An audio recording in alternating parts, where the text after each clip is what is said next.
So here's my boots.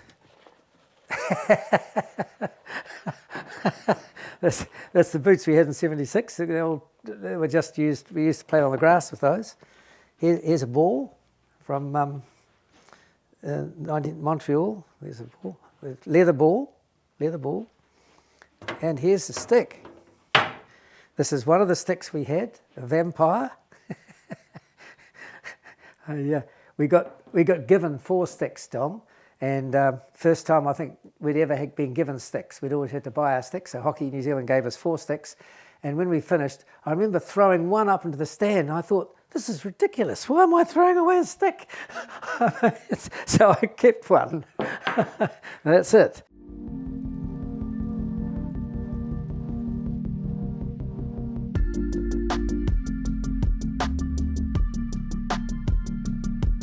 I remember when I first represented New Zealand way back in 1965. It was an incredibly proud moment. My father had been a New Zealand player, and he was very proud that I first got selected, and I can remember it was the first time I played for New Zealand. I was in Australia. We went on a tour, one of those long 5-week tours, and so I played 2 tests over there against Australia in 1965. I mean, each time I played for New Zealand, it was a very proud moment. The national anthem plays, you're standing there and you realise the responsibility on you. You always want to play your best, obviously, and hopefully get a good result. My first international was in Hobart against Australia. We lost 2-0, and the next day we played in Melbourne and drew 0-0. So I had a loss and a draw in my first 2 internationals. Again, they were against Australia. How did you play? How did I play? Yeah. Oh, well, I was only 19. How did I play? I can't remember being particularly impressed with the way I played, but I was put in at centre half, and I can remember the first game being pretty quick.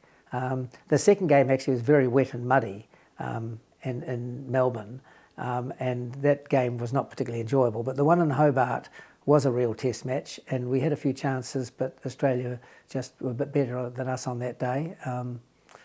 But my record against Australia over the years was pretty good. I happened to be here when we had quite a number of wins and draws. It was only since that time Australia's got the better of us over quite a number of years now, obviously. I suppose I had the distinction of being the youngest ever player to play for New Zealand when I went to represented New Zealand against. We toured Australia in 1965 with quite a young team, because essentially the team that went to Tokyo in 1964 weren't very successful. So I think about only 3 or 4 of them were retained, and a lot of young people were brought in, and I just happened to be the youngest. How old were you, and did you quite grasp the gravity of representing New Zealand? I think I thought it just took it naturally, because I'd sort of played. I played for Wanganui against the Indian side in 1964 at Cook's Gardens, and I'd gone to the Colts tournament in the same year in Palmerston North, playing for Western Districts, and we won that tournament. So it was just a continuation of surprises, really. I think I was too young to really grasp how significant that was. I mean, there was people like Selwyn Meister that went to Australia in 1965 with me. He was 18 or 19, I think. So it was like I was. There were other people around about my age there, so I sort of fitted in all right. What contributed to your success in terms of your international hockey career? What got you to where you were? Well, I had an exceptional coach, and I think all the people who played under Cyril Walter, CV as he was known, would say that he was instrumental in the success they had. He was quite exceptional. He was the Arthur Lydiard of hockey. people will know Arthur from athletics and his ability there.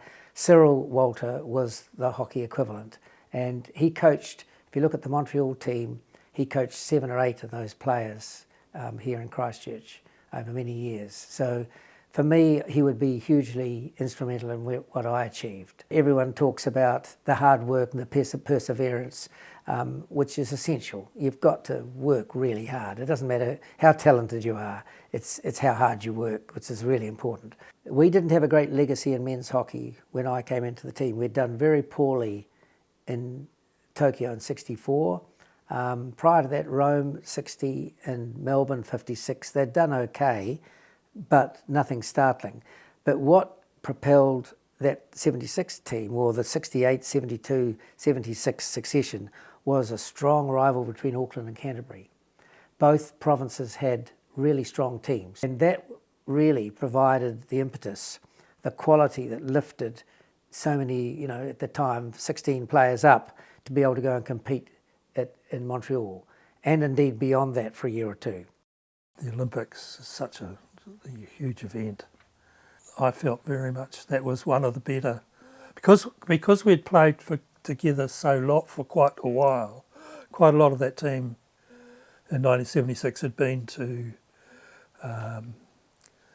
Mexico in 1968, 1968. And the rest of them had sort of been to Munich. So it was quite an experienced group that went in 1976. And so we went there with an aim, I think, of trying to make the semi-finals. And of course, once you get, if you can get into that sort of bracket, then anything's on. At that point in time, you weren't thinking of legacies or anything. It was a sense of achievement, I suppose. And 76 was quite special because I think I'd been involved with teams even going back to 1968, where we had beaten India first up. And we had to win one of the last 4 games to go through to the semi-final. We drew the whole lot. There were a lot of reasons for that, but which we couldn't control. But when you've been on the edge, and it hasn't gone for you, then 76 was almost like, well, about time. Well, we're a small country on the bottom of the world, and we perform on a huge stage. And I think whenever a New Zealand team, in whatever sport it is, does well, we feel particularly proud, and I do.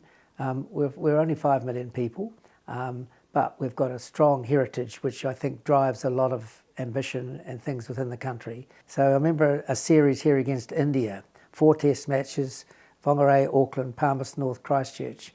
Fantastic series, huge crowds in all 4 centres, on grass of course, but very good grass fields, and that was just a real buzz to play in front of your home crowd, and that's an example of when it really meant a lot to be playing for New Zealand with the Silver Fern.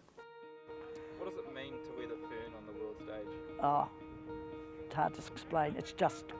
It's just where something I always wanted to do, and to achieve it, it's just so proud and just amazing.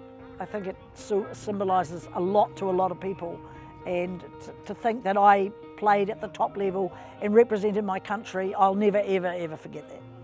Seeing the silver fern gives me goosebumps. Like, I wear it, I put the shirt on, gives me goosebumps, but also I see other athletes on TV, I see them training when we're up in Auckland at the gym, and just to see what they go through to get to where they are is pretty incredible.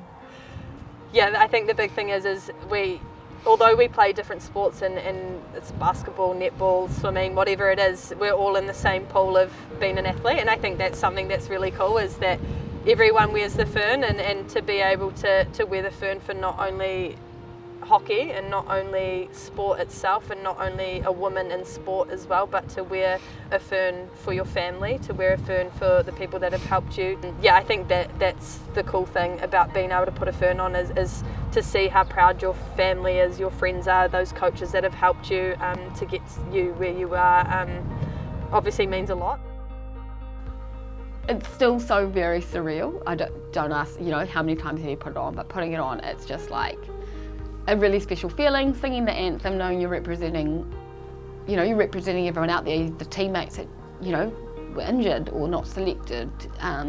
You're representing them and all the hard work that you've done, but again, it's just working the steps through. That's the end goal, is to do that. And along the way, when you do all those hard trainings and you put everything into it and then you get that reward, I don't really have the correct words, or I don't really know how to put into words what it feels like. But again, like I said, it's so surreal to realise that you've put on the shirt how many times, and you are paving the way for others to come through and make names and enjoy everything like you have. So I remember the day actually that we got our shirts put up in the pavilion, and it was a pretty special day.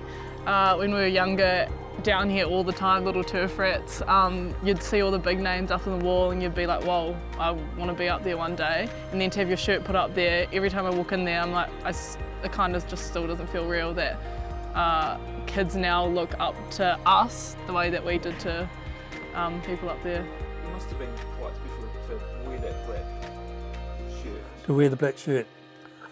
Yeah. Oh well. If you represent your country in any sport, it's something special, because you realise that not too many people get into that position. Well, it's a great honour, isn't it? It all, you build on that,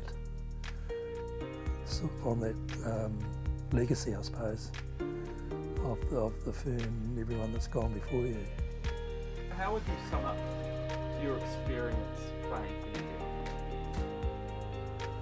How would I sum it up? The sheer joy of it.